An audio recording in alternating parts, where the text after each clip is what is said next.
চার দফা দাবির ভিত্তিতে সোনামুড়া মহকুমা শাসকের নিকট ডেপুটেশন দিল এবিপিপি।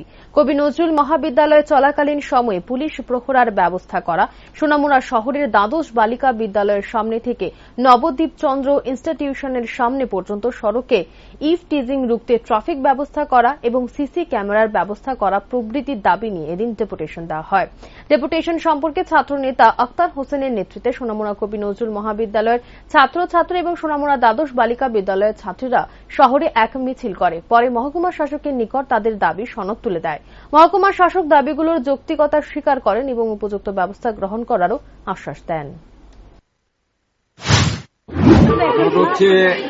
আমরা আজকে অখিল ভারতীয় বিদ্যার্থী পরিষদের পক্ষ থেকে আজকের এই ডেপুটেশন আমরা মূলত সোনামুড়া কবি নজরুল মহাবিদ্যালয়ের ছাত্রছাত্রীরা এবং সোনামুড়া বালিকা বিদ্যালয়ের ছাত্রীরা এখানে আজকের এই ডেপুটেশনে মিলিত হয়েছে।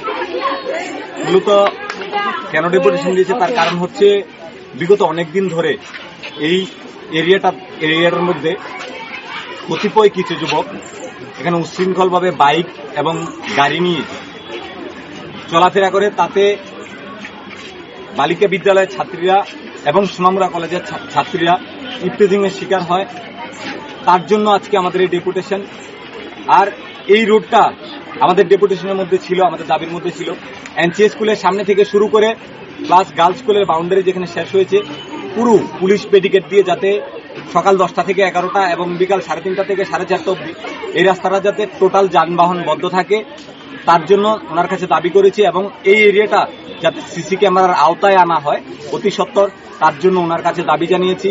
আরো দাবি জানিয়েছি যে সোনামুড়া কবি নজরুল মহাবিদ্যালয়ে বিগত কিছু মাস ধরে কতিপয় কিছু উচ্ছৃঙ্খল যুবকের দ্বারা